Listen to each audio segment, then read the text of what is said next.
Hello friends, welcome to Infonet coaching classes. ये जो video है इसमें आज हम एक बहुत ही इंपॉर्टेंट टॉपिक के ऊपर डिस्कशन करने वाले हैं, जो कि है सुप्रीम कोर्ट ऑफ इंडिया, यानी कि हमारे जो भारत का सर्वोच्च न्यायालय है या फिर कहें उच्चतम न्यायालय है, उसके ऊपर डिटेल में एक नज़र डालेंगे। तो बेसिकली अगर हम कंसिडर करें, ये जो वीडियो है ये इस टॉपिक का पहला पार्ट है और इस पार्ट में आज हम डिस्कशन करने वाले हैं जो एस्टैब्लिशमेंट ऑफ सुप्रीम कोर्ट, उसके ऑर्गेनाइजेशन के बारे में, उससे जुड़ी जो जजेस से रिलेटेड कुछ प्रोविजंस, कुछ इंपॉर्टेंट पॉइंट्स डिस्कशन करेंगे, उनके क्वालिफिकेशंस, उनके टेन्योर, उनके ओथ्स एंड एफर्मेशंस के बारे में। तो ये जो वीडियो है ये बहुत ही यूजफुल वीडियो होने वाला है आप सभी के लिए, तो प्लीज़ इसे एंड तक जरूर देखें और अगर अच्छा लगे तो please like and share it. Okay, तो चलिए शुरू करते हैं आज का हमारा ये वीडियो। तो देखें, अगर हम पहले ये जो कंसिडर करें ऑर्गन्स ऑफ द गवर्नमेंट, यानी कि जो हमारे गवर्नमेंट के, इंडियन गवर्नमेंट के जो डिफरेंट ब्रांचेस हैं, ओके, उनकी बात कंसिडर करें तो it is divided into 3 organs और 3 ब्रांचेस एज वी कॉल। जो है वो क्या है, देखिए, पहला जो है legislative, executive and the judiciary और the judicial branch as we call. Okay, देखिए इनका जो काम है, इनके बीच में एक सेपरेशन ऑफ पावर है, यानी कि इनके जो डिफरेंट फंक्शंस और पावर्स इन्हें एलोकेट किया गया है, तो इन्हें सेपरेट किया गया है। यानी कि देखिए, किसी और का फंक्शंस, किसी और के काम में ये इंटरफेयर नहीं कर सकते। ओके, अपने जो लिमिट्स प्रेस्क्राइब किया गया है इनके कॉन्स्टिट्यूशन के द्वारा इनके लिए, तो उसके अंदर रह के, उसी लिमिट के अंदर रह के ही ये काम करेंगे। ओके, तो हमारा जो लेजिस्लेटिव होता है, ये इसका काम क्या रहता है, ये this is the law making body. Okay, law making body as we know, जो जिसमें कि हमारे पार्लियामेंट आता है, ओके, जो कि लॉज बनाते हैं।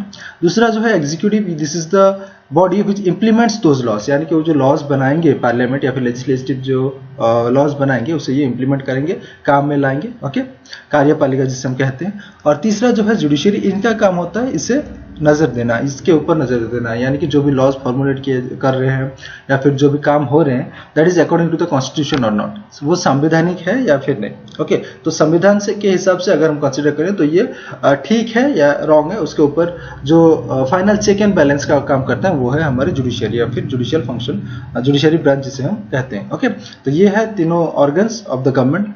ओके, चलिए आगे बढ़ते हैं। अगर हम देखिए इंडियन जुडिशियल सिस्टम या फिर इंडियन जुडिशियरी की हम बात करें तो it is called integrated judicial system of India. Integrated होता है, इंटीग्रेटेड का मतलब क्या है, that is an interlink between every levels और every classification, every levels of the judiciary. Okay, देखिए क्या है ये इंटीग्रेटेड जुडिशियल सिस्टम। देखिए, अगर हम, जैसे कि हम पता है जो सुप्रीम कोर्ट है, this is the highest court, okay, highest judicial body in our country. उसके अंडर जो आते हैं डिफरेंट स्टेट्स के डिफरेंट जो हाई कोर्ट्स हैं हमारे, वो सारे आते हैं। देन अगर हम उसके नीचे जाएं तो उस हाई कोर्ट्स के अंडर भी बहुत सारे डिस्ट्रिक्ट कोर्ट्स और अदर लोअर कोर्ट्स आते हैं। ओके, तो ये जो कंप्लीट एक स्ट्रक्चर आप देख रहे हैं, इसे कहते हैं integrated structure of the judiciary. Okay, तो यानी कि जो सुप्रीम कोर्ट है उसका कंट्रोल रहेगा हाई कोर्ट के ऊपर, हाई कोर्ट जो है उसका कंट्रोल होगा डिफरेंट डिस्ट्रिक्ट कोर्ट्स या फिर अदर लोअर कोर्ट्स के ऊपर। तो ये जो सारे हैं, ये तीनों जो स्ट्रक्चर आप देख रहे हैं, ये इंटरलिंक्ड है। ओके, एक दूसरे से जुड़े हैं, सेपरेट नहीं। ओके, बट अगर हम देखें ये जो सिस्टम है इंटीग्रेटेड जुडिशियल सिस्टम, ये कहाँ से आया, इसकी बात अगर हम करें, देखिए this single system of courts adopted from the government of India act of 1935। तो ये जो इंटीग्रेटेड जुडिशरी का जो कॉन्सेप्ट है, ये हमने गवर्नमेंट ऑफ इंडिया एक्ट 1935 में जो आया था उससे लिया है। Okay, which enforces both central as well as state law. तो हमारी जो जुडिशरी है इसमें सेंट्रल के लॉज के लिए भी एज वेल एज जो स्टेट के लॉज के लिए भी एक इंटीग्रेटेड सिस्टम है। ओके, जो एक वन कोड वाला system, single system of courts है। Okay, but on the contrary अगर हम बात करें यूएसए की, अगर हमारी जो जुडिशरी को यूएसए के साथ कंपैरिजन करें, देन उसमें क्या है, वहां पे क्या होता है कि the federal laws are enforced by the federal judiciary and the state laws by the state judiciary, यानी कि वहां पे जो है एक डबल सिस्टम ऑफ कोर्ट्स चलता है। ओके, जो सेंट्रल लॉज होंगे वो सेंटर के जुडिशरी या फिर सेंटर के कोर्ट में ही सुने जाएंगे, और जो स्टेट के लॉज होंगे उनके लिए सेपरेट स्टेट वाइज उनका खुद का जुडिशरी है। तो दैट मीन्स हमारा जैसे एक इंटरलिंक है between our Supreme Court and high court and different district courts. Okay, तो उस केस में यानी कि यूएसए की अगर हम बात करें, उनका सेपरेट है। ओके, स्टेट के लिए स्टेट के कोर्ट्स और जो सेंट्रल लॉज के लिए उनका अपना फेडरल कोर्ट, स्टेट सेंट्रल का कोर्ट रहता है। ओके, तो that is complete separation and that is not integrated. चलिए आगे बढ़ते हैं। जो सुप्रीम कोर्ट है हमारा इंडिया का, सुप्रीम कोर्ट के बारे में कुछ पॉइंट्स जान लेते हैं जो कि बहुत ज़रूरी है। ओके, तो फर्स्ट ऑफ ऑल देखिए, ये जो है ये हमारा सुप्रीम कोर्ट बिल्डिंग है जो कि दिल्ली में है। ओके, तिलक मार्ग। तो इससे जुड़ी अगर कुछ हम बातें कंसिडर करें, कुछ पॉइंट्स कंसिडर करें, तो देखते हैं ये जो है it was inaugurated on January 28, 1950। तो 28 जनवरी 1950 में ये इनॉग्रेटेड हुआ था, यानी कि हमारा जो रिपब्लिक डे हम सेलिब्रेट करते हैं, यानी कि जो हमारा कॉन्स्टिट्यूशन एनफोर्स हुआ था जिस दिन, उसके जस्ट 2 दिन बाद ये जो सुप्रीम कोर्ट है ये इनॉग्रेटेड किया गया था। तो डेट याद रखने में कोई परेशानी नहीं होगी, क्योंकि as we know on January 26, 1950 our constitution came into force, उसके जस्ट 2 दिन बाद ही इसे इनॉग्रेट किया गया है। ओके, दूसरा पॉइंट अगर हम देखें, it succeeded the federal court of India established under the government of India act 1935। देखिए, जो ये एक्ट आया था गवर्नमेंट ऑफ इंडिया एक्ट 1935 में, उसके अकॉर्डिंग एक फेडरल कोर्ट एस्टेब्लिश किया गया था। ओके, जो कि इंडियन जुडिशरी के हिसाब से काम कर रहा था, जो भी सारे केसेस हैं उसकी सुनवाई वो कर रहा था। ओके, जो 1935 के एक्ट के हिसाब से आया था, 37 में बनाया गया था बेसिकली। तो it was the successor, the supreme court जो है हमारे उसका सक्सेसर है, यानी कि फेडरल कोर्ट्स ऑफ इंडिया का सक्सेसर है। ओके, नेक्स्ट देखते हैं। However the jurisdiction of the supreme court is greater than it's predecessor. जो हमारे सुप्रीम कोर्ट का जुरिस्डिक्शन है, पावर्स हैं, फंक्शंस हैं, जो भी है, इनका जो रेंज अगर हम बात करें तो ये जो है फेडरल कोर्ट ऑफ इंडिया से ज्यादा है। ओके, जो कि 1937 में एस्टैब्लिश किया गया था under the provisions of government of India act. तो उससे इसका जो पावर है, सुप्रीम कोर्ट का जो पावर है ज्यादा है। Okay, then it's predecessor. Next देखिए, हमारे जो आर्टिकल्स हैं, ओके, 124 से लेकर 147 जो कि पार्ट 5 के अंदर आते हैं, ये याद रखिए। और the constitution deals with the organisation, independence, jurisdiction, powers, procedures and so on of the supreme Court. तो सुप्रीम कोर्ट से जुड़ी जो भी सारी प्रोविजंस हैं, जैसे उसके ऑर्गेनाइजेशन के बारे में अगर हम बात करें, उसकी स्वाधीनता के ऊपर बात करें, या फिर उसकी पावर्स, उनके प्रोसीजर्स, प्रोसीडिंग्स कैसे होंगे, तो ये जो सारी प्रोविजंस, इनसे जुड़ी जो भी सारी प्रोविजंस हैं, ये आर्टिकल 124 से लेके 147 के अंदर आते हैं, जो कि पार्ट 5 है हमारे कॉन्स्टिट्यूशन के अंदर है। Okay, finally the parliament also authorised to regulate them. तो ये जो सारे प्रोविजंस होंगे regarding the supreme Court of India, इससे जुड़ी जो भी सारी प्रोविजंस कॉन्स्टिट्यूशन में मेंशन है, उसे ये रेगुलेट करेंगे। कौन? हमारे जो लेजिस्लेचर है, यानी कि जो पार्लियामेंट है, उसे उनके पास ये पावर है जो, ताकि वो इसे रेगुलेट कर सकें, समय समय पर नया प्रोविजंस इंट्रोड्यूस कर सके, या फिर कुछ एबॉलिश कर सके, या फिर कोई मॉडिफिकेशन चेंजेस कर सके। ये जो पावर है ये पार्लियामेंट को दिया गया है बेसिकली। ओके, तो ताकि ये जो चेक एंड बैलेंस वाला कॉन्सेप्ट है ये मेंटेन रह सके। तो जुडिशरी चेक करती है लेजिस्लेचर के जो लॉज बनते हैं वो कॉन्स्टिट्यूशनल है कि नहीं, ठीक बन रहे हैं कि नहीं, अकॉर्डिंग टू द कॉन्स्टिट्यूशन बन रहे हैं कि नहीं, वो चेक करेगा। उसके साथ ही क्या है कि जो हमारा लेजिस्लेचर है वो पार्लियामेंट से जुड़ी जो भी सारी प्रोविजंस होंगे वो फॉर्मुलेट करेंगे in order to regulate the supreme Court. So this creates a check and balance concept. Okay, आगे बढ़ते हैं। Organisation of the supreme Court, अगर हम ऑर्गेनाइजेशन के बारे में कंसीडर करें सुप्रीम कोर्ट की, तो देखिए क्या है। तो अगर हम प्रेजेंट सिचुएशन की बात करें, प्रेजेंट सिनेरियो की बात करें, तो सुप्रीम कोर्ट कंसिस्ट ऑफ 34 जजेस। तो करंटली जो है 34 जजेस हैं। ओके, उनका स्ट्रेंथ मैक्सिमम स्ट्रेंथ, जिसमें कि एक चीफ जस्टिस आते हैं हमारे, और जो 33 अदर जो जजेस हैं वो 33 हैं, और साथ ही साथ एक चीफ जस्टिस रहेंगे। तो टोटल 34 जजेस। तो in 2019 the centre notified an increase in the number of जजेस from 31 to 34 including the CJI. यानी कि देखिए 2019 तक, यानी कि लास्ट ईयर तक ये जो नंबर था ये 31 था। टोटल नंबर ऑफ जजेस में 31, दैट इज 30 जो है अदर जजेस और एक सीजीआई के साथ ये चल रहे थे। बट 2019 से हमने 34 जजेस इसमें रहेंगे। इसका स्ट्रेंथ बढ़ाया गया है बिकॉज वो जो लोड है, वो जो प्रेशर है, बल्क, वो जो केसेस के जो बल्किनेस है वो बढ़ रहा है सुप्रीम कोर्ट के ऊपर। इसी रीजन की वजह से उसका स्ट्रेंथ भी बढ़ाना पड़ रहा है। ओके, तो नाउ करेंटली देयर आर 34 जजेस including the CJI of India, chief justice of India. Originally the strength of the supreme court was fixed at 8। अगर हम आपको ये जो प्रोविजन है, इससे जुड़े बहुत बार क्वेश्चंस पूछे जाते हैं। जब भी सुप्रीम कोर्ट एस्टैब्लिश किया गया था, that is in the year 1950, उस दौरान कितने जजेस थे इन टोटल? देयर वर 8 जजेस। ओके, जिसमें से कि एक चीफ जस्टिस थे और 7 दूसरे जजेस थे। ओके, तो ये पॉइंट याद रखिएगा। ओरिजिनली इसका जो स्ट्रेंथ था 8 था। ओके, तो जो ये हमारा इंक्रीमेंट हुआ है, यानी कि इवोल्यूशन हुआ है, जो 8 से लेके टिल डेट जो 34 है स्ट्रेंथ, वो कैसे हुआ है, कब कितने बढ़े हैं, इसके ऊपर एक पॉइंट है, देखिए लेते हैं थोड़ा सा। The Parliament has increased this number of judges progressively, okay, to 10 in 1956। अगर हम ये जो जजेस की बात करें, okay, जो कि ओरिजिनली 7 थे, उनका कैसे इंक्रीमेंट हुआ है देखते हैं। 1956 में 10 हुए, okay, 1960 में 13 जजेस, 1977 में 17, 25 in 1986 एंड 31 in 2009। ओके, तो फाइनली 2009 तक 31 थे, फिर हमने 2019 में इसे बढ़ा के 34 कर दिया है। ओके, तो this is all about the organisation of the supreme Court. Moving ahead, appointment of जजेस, तो देखिए ये जो प्रोसेस होता है अपॉइंटमेंट ऑफ जजेस का, इसका एक पूरा डिटेल्ड प्रोसेस है जिसे जो कि जिसके ऊपर बेसिकली आजकल जो है कंट्रोवर्सीज चल रहे हैं बहुत सारे। ओके, उसके ऊपर हम एक डिटेल डिस्कशन करेंगे अगले वीडियो में। ओके, कंप्लीट जो प्रोसेस है, एनजीएससी क्या होता है, जो कॉलेजियम सिस्टम क्या होता है, किस हिसाब से अपॉइंट किए जाते हैं, क्या क्या इवोल्यूशन हुआ है फ्रॉम इन टाइम। ओके, यानी कि 1950 से, यानी कि जब से सुप्रीम कोर्ट बना तब से आज तक क्या क्या डिफरेंट चेंजेस किए गए हैं इस जो अपॉइंटमेंट प्रोसीजर में, तो इसके ऊपर एक डिटेल एनालिसिस करेंगे आने वाले वीडियो में। नेक्स्ट वीडियो में हम डिस्कशन करेंगे। इसमें एक एक पॉइंट बस देखते हैं regarding the appointments of the जजेस। देखिए, द जजेस of the supreme court are appointed by the president, ये हमें पता है। जो हमारे जजेस होंगे सुप्रीम कोर्ट के, उन्हें प्रेसिडेंट अपॉइंट करेंगे, हमारे राष्ट्रपति जी अपॉइंट करेंगे।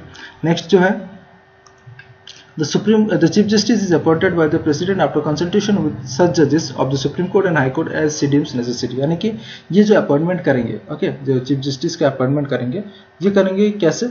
विद कंसल्टेशन टू अदर जजेस ऑफ द सुप्रीम कोर्ट के जो अदर जजेस होंगे उनके साथ कंसल्ट करेंगे।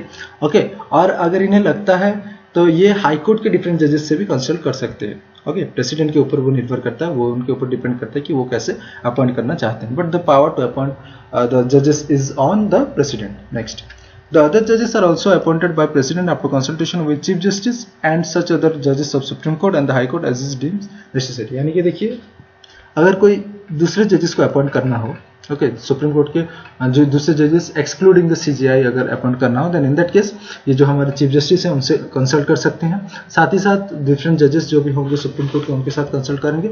और अगर इन्हें लगता है तो ये नेसेसरी लगता है, नेसेसरी फील करते हैं, तो ये अपना हाई कोर्ट के जजेस से भी कंसल्ट करके जजेस को अपॉइंटमेंट दे सकते हैं in the supreme court. Okay, next point, the consultation with the chief justice is obligatory in case of appointment of a जज अदर देन चीफ जस्टिस। यानी कि देखिए, किसी भी अगर जज को अपॉइंट कर रहे हैं, ओके, सुप्रीम कोर्ट जज को अपॉइंट कर रहे हैं, तो जो कंसल्टेशन होता है चीफ जस्टिस के साथ, चीफ जस्टिस को कंसल्ट करने का जो प्रोसेस होता है वो ऑब्लिगेटरी है, मैंडेटरी है फॉर द प्रेसिडेंट। और जो भी ये कहेंगे उसे ये मानना पड़ेगा। Okay, that is binding on the president. Okay, in case the appointment of जजेस other than the chief justice. Okay, तो इसके ऊपर भी बहुत सारे कंट्रोवर्सीज है। इसका जो कंप्लीट इवोल्यूशन हुआ है, इससे रिलेटेड हम डिटेल में आगे की एक नेक्स्ट वीडियो में लाऊंगा, उसके ऊपर हम डिस्कशन करेंगे बेसिकली। ओके, तो अभी फिलहाल इतना ही जान लीजिए, जो अपॉइंटमेंट होते हैं वो जजेस के द्वारा, प्रेसिडेंट के द्वारा होते हैं, और in consultation with the supreme court जजेस एंड सीजीआईज एंड विद द जजेस of the high court if required. Okay, आगे बढ़ते हैं।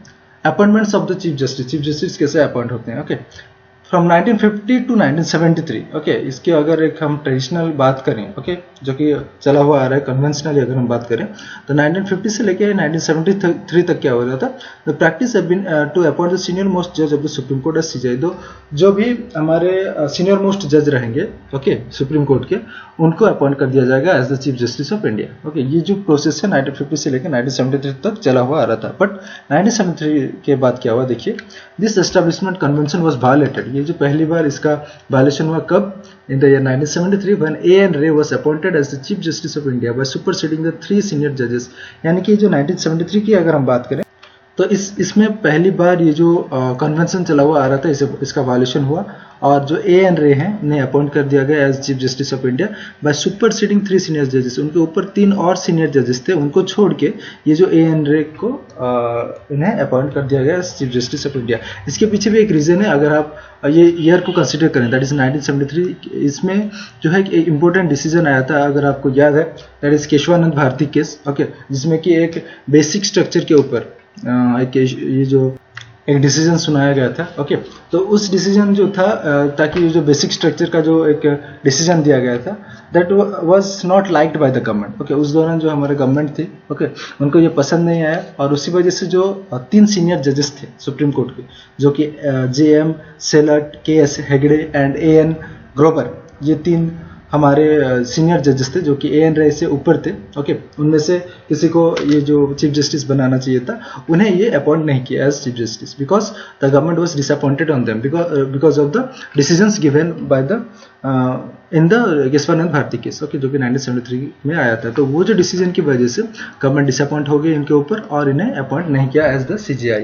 तो ये जो 3 जजेस के रहते हुए, 3 सीनियर जजेस के रहते हुए भी A.N. Ray को अपॉइंट कर दिया गया as the chief justice of India. तो उसी वजह से क्या है, वो जो 3 जजेस थे उन्होंने रिटायर ले ली। ओके, वो रेजिग्नेशन दे दिया। ओके, अपना नेक्स्ट जो पॉइंट देखते हैं। Again in 1977 M.U. Beg was appointed as the Chief Justice of India by superseding the then senior most judge। यानी कि एक और बार ये भी जो वायलेशन हुआ था इन द ईयर 1977 जब M.U. बेग को अपॉइंट किया गया था as the chief justice of India, और उनके ऊपर भी एक सीनियर मोस्ट जज थे।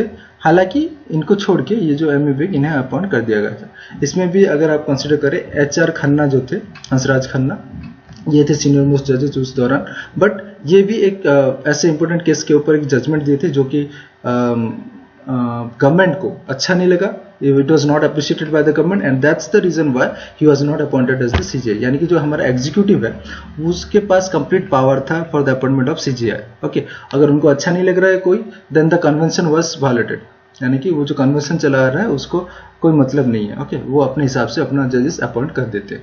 ओके, तो जिसको पसंद करेंगे उसको अपॉइंट करेंगे, जिसको नहीं करना है वो नहीं करते। तो ये जो प्रोसेस चला हुआ आ रहा था इस टाइम तक। ओके, तो अगर हम ये जो 1977 की बात करें, इसके दौरान जो हमारे एक डिसीजन आया था, इसमें भी जो हमारे H.R. खन्ना की हम जो बात कर रहे थे, हंसराज खन्ना के बाद, वो भी एक ऐसे डिसीजन दिए थे रिगार्डिंग दो ADM Jabalpur versus Shivkant Shukla case judgment जो कि 1976 में आया था, जो कि रिलेटेड था हमारे right to life. Okay, right to life during the emergency situation जो था उसके ऊपर बेस्ड था। ओके, तो उसके व्यू में जो इन्होंने जो अपना डिसीजन दिया था वो भी गवर्नमेंट को पसंद नहीं आई। इसी वजह से इनके जो सीजीआई बनने का चांसेस था वो भी इन्होंने नहीं होने दिया इन्हें। ओके, और उनके बदले में M.U. बेग को कर दिया गया। Next, this discretion of the जजेस was curtailed bye the supreme court in the second जज केस। ये जो डिस्क्रिशनरी पावर अपना यूज करके कि जिस किसी को भी अपने मनमर्जी से, यानी कि जिस किसी को पसंद करेंगे उसे अपॉइंट करेंगे और जिसको नहीं करना है वो नहीं करेंगे, तो ये जो पावर चला था ये पावर को हटा दिया गया by the supreme court in 1993, in which the supreme court ruled that the senior most जज of supreme court should be alone be appointed to the office of the chief justice. तो इसमें जो है ये जो केस था second जज case, okay, ये हम नेक्स्ट वीडियो में जानेंगे इसके ऊपर डिटेल। तो 1993 से ये जो प्रोसेस को फिर से शुरू कर दिया गया, जो कि जो सीनियर मोस्ट हमारे जज होंगे उन्हें ही अपॉइंट करेंगे आप as the CJI of India. Okay, next, qualifications of जजेस। जो भी हमारे जजेस रहेंगे इनका क्या क्वालिफिकेशंस रहना चाहिए। देखो, first of all he should be an citizen of India, ये तो हमें पता है। ओके, नेक्स्ट जो कंडीशन है, ये तीनों में से कोई एक हो सकता है। ओके, तो वो they will be qualify to become the जज ऑफ सुप्रीम कोर्ट। देखिए, पहला सिटीजन ऑफ इंडिया होना चाहिए, ये तो हो गया। फिर देखिए, he should have been a जज of high court for 5 years, किसी भी हाई कोर्ट के वो 5 साल जज रह चुके होंगे, then in that case he can become. और देखिए, और याद रखिए, एंड नहीं है। और he should have been an advocate in high court for 10 years। अगर वो जज नहीं है तो एक एडवोकेट है तो भी चलेगा, लेकिन एडवोकेट के केस में 10 साल हाई कोर्ट के एडवोकेट रह चुके होंगे। और या फिर क्या हो सकता है, ही should B A distinguished jurist, या फिर एक ज्यूरिस्ट होना चाहिए। डिस्टिंग्विश्ड ज्यूरिस्ट होना चाहिए किसकी नज़र में, हमारे जो राष्ट्रपति हैं उनकी नज़र में। यानी कि कोई भी लॉज यूनिवर्सिटी के प्रोफेसर हो सकते हैं, कुछ ऐसे एमिनेंट ज्यूरिस्ट हो सकते हैं, एक्सपर्ट्स हो सकते हैं, तो उन्हें भी अपॉइंट किया जा सकता है एज ए सुप्रीम कोर्ट जज। ये सारा है क्वालिफिकेशंस ऑफ जजेस। मूविंग अहेड, नेक्स्ट जो है, द ओथ ऑफ द जजेस of supreme court is administrated bye the president. अगर हम ओथ एंड एफर्मेशन की बात करें, जो सुप्रीम कोर्ट जजेस होते हैं इनके ओथ जो एडमिनिस्ट्रेट करते हैं वो हमारे राष्ट्रपति जी करते हैं, और some other person appointed by him for the purpose, या फिर वो ऐसे भी कर सकते हैं किसी और को अपॉइंट कर सकते हैं फॉर दैट पर्टिकुलर पर्पस, काम करने के लिए। ओके, देखिए, ओथ की अगर हम बात करें तो ओथ में ये सर क्या क्या अपना ओथ लेते हैं। ओके, पहला जो है, to bear true faith and allegiance to the constitution of India. Bharat के संविधान के प्रति ये अपना पूर्ण जो फेथ है, विश्वास है, और एलिजेंस है, ओके, लॉयल्टी है, वो रखेंगे। To uphold the sovereignty and integrity of India, संप्रभुता और जो अखंडता को बजाय रखेंगे, बरकरार रखेंगे भारत का। To duly and faithfully and to the best of ability, अपना पूरा काबिलियत से, पूरा नॉलेज से अपना जो भी जजमेंट देंगे, ओके, जजमेंट से परफॉर्म द ड्यूटीज, अपना ड्यूटी करेंगे ईमानदारी से, और of the office without fear और फेवर, कोई डर कोई प्रेशर में काम नहीं करेंगे, अफेक्शन और इल विल, किसी के फेवर में नहीं देंगे डिसीजन, या फिर किसी के इल विल में ये काम नहीं करेंगे। ये अपना ओथ में ये सब लेते हैं। Okay, they subscribe to this oath to uphold this constitution and the laws, और साथ ही साथ जो हमारे कॉन्स्टिट्यूशन है इसको बरकरार रखेंगे और उसके हिसाब से ही काम करेंगे। ओके, तो ये जो इम्पोर्टेंट है बहुत, बिकॉज द जुडिशियरी जो है हमारा सुप्रीम कोर्ट जो है, इनका एक बहुत मेजर बड़ा रोल रहता है in the proper functioning of a democratic country. Okay, तो चलिए आगे बढ़ते हैं। टेन्योर ऑफ द जजेस। तो इनका अगर टर्म की अगर हम बात करें तो इसके रिलेटेड क्या सारे प्रोविजंस है देखते हैं। पहला जो है the constitution has not fixed the tenure of the जज ऑफ द सुप्रीम कोर्ट। अगर हम संविधान की बात करें तो इसमें कोई भी फिक्स्ड पीरियड है नहीं है, ओके, फिक्स्ड टेन्योर नहीं है कि कब तक एक सुप्रीम कोर्ट का जज रह सकता है, okay. Next, however it makes the following 3 provisions in this regard. लेकिन ये जो कॉन्स्टिट्यूशन है इनके हिसाब से या जो टेन्योर से रिलेटेड 3 प्रोविजंस बनाए गए हैं। क्या क्या है वो 3 प्रोविजंस देखते हैं। तो चलिए देखते हैं। देखिए ये 3 जो है ये this are the provisions regarding the tenure of the जजेस जो बनाए गए हैं। देखिए, first of all he holds office until he attains the age of 65 years. कब तक मैक्सिमम इनका जो टाइम पीरियड है वो है 65 साल, 65 ईयर्स तक ये अपना ऑफिस होल्ड कर सकते हैं, okay. He can resign his office by writing to the president. ये अपना रेजिग्नेशन दे सकते हैं, अपना जो राष्ट्रपति जी को अपना रेजिग्नेशन देकर ये छोड़ सकते हैं अपना office. He can be remove from his office by president on the recommendation of the by the parliament. यानी कि इन्हें रिमूव भी कहा जा सकता है बाय द प्रेसिडेंट। प्रेसिडेंट जैसे कि हम पता है अपॉइंट करते हैं, साथ ही साथ यही रिमूव करते हैं। बट ये जो रिमूव करेंगे ये रिकमेंडेशंस के कंसिडर करके, रिकमेंडेशंस को कंसिडर करके रिमूव करेंगे जो कि पार्लियामेंट देंगे इन्हें, ओके। अगर पार्लियामेंट की तरफ से रिकमेंडेशन आता है तो उसके ऊपर प्रेसिडेंट कंसिडर करके इन्हें रिमूव कर सकते हैं। तो ये जो रिमूवल ऑफ जजेस हैं, ओके, सुप्रीम कोर्ट के जो जजेस हैं, इसके ऊपर भी हम नेक्स्ट वीडियो में डिटेल डिस्कशन करेंगे, कौन से प्रोसेस कैसे इनका रिमूवल होता है, पूरा एंटायर डिटेल्स एनालिसिस करेंगे, ओके। तो आने वाले वीडियो में उसका पूरा कंप्लीट देखेंगे प्रोसेस, ओके। नेक्स्ट है salaries and allowances of the जजेस ऑफ द सुप्रीम कोर्ट, जो कि हमारे आर्टिकल 125 में मेंशन है। यानी कि जो सुप्रीम कोर्ट के जजेस हैं उनके सैलरीज अलाउंसेस से रिलेटेड प्रोविजंस हैं, जान लेते हैं थोड़ा सा। देखिए, पहला जो है अगर हम कंसिडर करें, पहला जो provision, the salaries allowances privileges leave and pension of the जजेस of supreme court are determined from time to time by the parliament. यानी कि जो हमारा पार्लियामेंट है वो डिटरमाइन करेंगे इनका जो सैलरीज होगा, अलाउंसेस होगा, प्रिविलेजेस, लीव, पेंशन जो भी होगा समय समय पर उसके ऊपर एक वो डिटरमाइन करते रहेंगे, चेंज करते रहेंगे, okay, as per the required fit, okay. Next, they can not be varied to the disadvantage after their appointment except during a financial emergency. यानी कि फाइनेंशियल इमरजेंसी के अलावा किसी भी सिचुएशन में किसी भी टाइम पे ये इनका जो सैलरीज, पेंशन, अलाउंसेस होंगे वो डिसएडवांटेज यानी कि रिड्यूस नहीं किया जा सकता, कम नहीं किया जा सकता, ओके। ये एक पॉइंट याद रखना, जो जजेस होते हैं इनके जो सैलरी होंगे ये कभी भी आप रिड्यूस नहीं कर सकते during normal time, except in case of an financial emergency वो किया जा सकता है उसी दौरान। Next, the salary of chief justice was increase from 1 lakh to 2.8 lakh per month and that of the जजेस from 90,000 to 2.5 lakh per month. देखिए, अभी जो करंटली अगर हम इनका जो सैलरीज की बात करें, ओके, चीफ जस्टिस की जो सैलरी है 1 लाख था, 1 लाख से 2.8 लाख पर मंथ कर दिया गया है। और जो अदर जजेस था उनका जो सैलरी था वो 90,000 था, और फिलहाल अभी जो करंटली है वो 2.5 लाख है पर मंथ, ओके। तो ये है करंट सैलरी ऑफ द जजेस of the supreme court, okay. Finally, the retired chief justice and जजेस are entitled to 50% of their last drawn salary as pensions. तो जो रिटायर्ड हो जाएगी यानी कि जो एक्स जजेस होंगे, एक्स जजेस ऑफ द सुप्रीम कोर्ट होंगे, उनको भी 50% उनका जो भी सैलरी वो लास्ट विड्रॉ कर रहे थे, ओके, तो उनका भी 50% एज पेंशंस मिलता है पर मंथ, ओके। इसी के साथ आज का जो हमारा वीडियो वो खत्म होता है। Thank you friends, thanks for watching, and if you like it, if you find its advantages, then please like and share it, और हमारे जो चैनल है उसे सब्सक्राइब जरूर कर दीजिएगा। Thank you friends.